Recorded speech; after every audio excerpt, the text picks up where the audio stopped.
Selamat berjumpa kembali dalam layanan audio Sahabat Perjalanan. Hari ini adalah hari Jumat 11 November 2022. Tema renungan saat teduh kita dengan judul Sadar dan Tahu Diri. Sadar dan tahu diri. Firman Tuhan terambil dalam Ulangan pasal 7 ayat ke-7 sampai ke-8. Demikian bunyi firman Tuhan. Bukan karena lebih banyak jumlahmu dari bangsa manapun juga, maka hati Tuhan terpikat olehmu dan memilih kamu. Bukankah kamu ini yang paling kecil dari segala bangsa?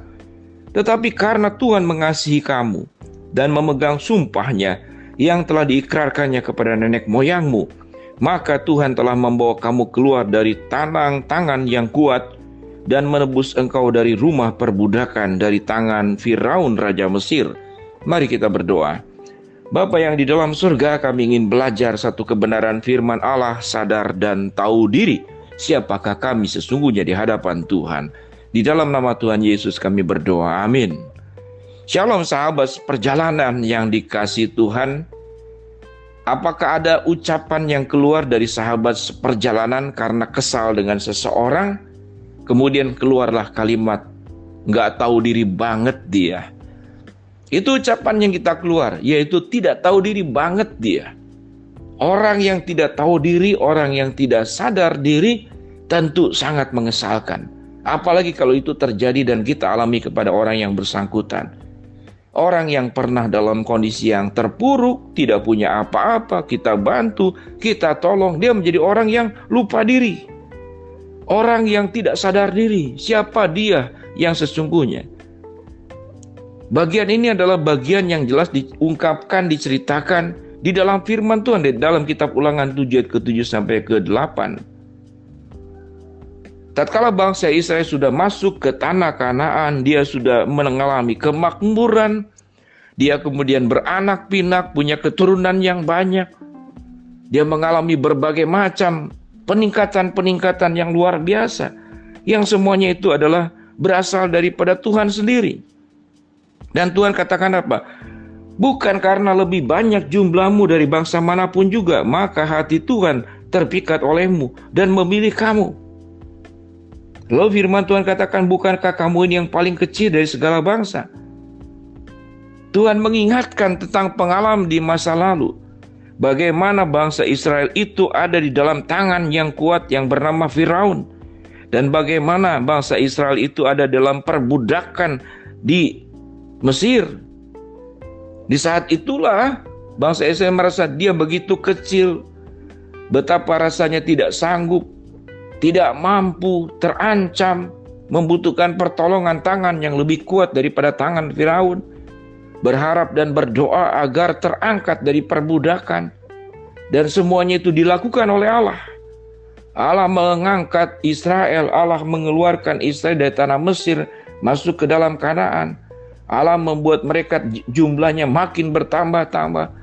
Baik jumlah secara jumlah penduduk, jumlah secara berkat, jumlah secara kemenangan, jumlah secara berbagai macam keindahan-keindahan hidup yang Allah sediakan buat bangsa Israel. Mengapa kemudian ayat itu terucap?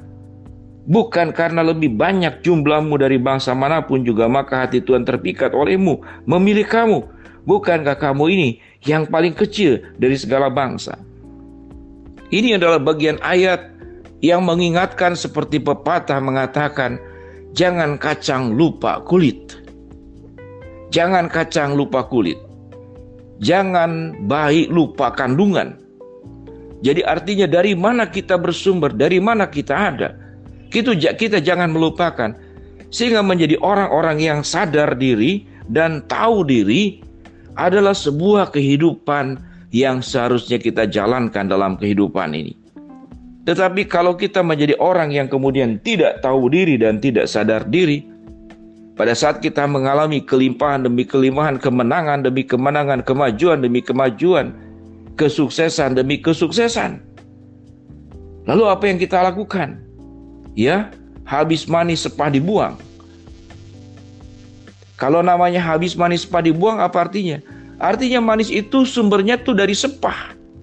Kalau kita saudara mengunyah, katakanlah tebu, sampai rasa tebu itu tidak ada lagi rasa manisnya, ingatlah bahwa air tebu itu berasal daripada tebu. Dia tidak akan ada kalau tidak ada tebunya. Jadi jangan melupakan tatkala kita mendapatkan air tebu. Jangan melupakan bahwa ada pohon tebu yang itu sediakan untuk dirimu sehingga engkau bisa meminum air tebu. Sahabat seperjalanan yang dikasihi Tuhan, bagaimana kita belajar untuk sadar diri dan tahu diri? Yang pertama-tama, bagaimana kita jangan melupakan Tuhan yang memberkati kita. Yang kedua, jangan melupakan orang tua yang sudah membesarkan, melahirkan, mengandung, merawat kita di masa mereka tua. Yang berikut, jangan melupakan orang-orang yang melakukan sebuah dukungan, bantuan, pertolongan. Mungkin orangnya tidak pernah menghitung apa yang dilakukannya. Namun engkau harus ingat, para guru, para dosen, teman masa kecilmu, orang-orang yang pernah membantumu pada saat masa kesusahan. Ingat bahwa engkau sebelum masuk tanah Kanaan, berlimpah susu dan madu, engkau pernah berada di tanah Mesir. Engkau pernah berada di tangan yang kuat bernama Firaun. Engkau pernah ada dalam kondisi yang terancam, terpuruk, terancam nyawanya, kehilang rasa aman, mengalami perbudakan, mengalami tekanan. Dan Tuhan mengangkat dari pengalaman itu menjadi ada pada sampai saat hari ini. Dengan demikian, sahabat seperjalanan yang dikasihi Tuhan, kalau ada orang-orang seperti demikian yang melupakan waktu engkau sudah melakukannya, biarkanlah itu menjadi bagian dari Tuhan dan tanggung jawab yang bersangkutan kepada Tuhan. Tapi kalau kita menjadi orang yang ada pada posisi seperti demikian, kita menjadi orang yang lupa diri dan orang yang tidak sadar diri, biarlah lewat renungan saat ini untuk mengingatkan kita bahwa kita ada hari ini, kemanisan, keindahan yang ada pada hari ini. Itu adalah hasil rajutan, hasil air mata, hasil keringat, hasil lutut yang berdoa dari orang-orang yang memperjuangkan kita pada saat setiap sahabat seperjalanan ada di posisi di tanah Mesir, pada saat sahabat seperjalanan ada dalam kekuasaan tangan yang kuat bernama Firaun, pada saat sahabat seperjalanan pernah di dalam posisi perbudakan. Maka jangan lupakan mereka, ucapkanlah terima kasih, datanglah, hargailah, berikanlah apresiasi. Mungkin tidak perlu mengembalikannya, tapi sewaktu mereka mengalami kesusahan, jangan lupakan mereka. Ingatlah mereka, minimal kontak, menelpon, atau kalau ada waktu berkunjung. Mungkin mereka sudah lansia atau mereka sudah sepuh dalam hidupnya. Maka itu adalah bagian yang akan sangat membahagiakan buat orang-orang bersangkutan. Buat sahabat seperjalanan, kalau Tuhan sudah memberkati engkau, jangan melupakan Tuhan. Jangan lupa ibadah, hadir di rumah Tuhan. Jangan lupa memberikan persembahan.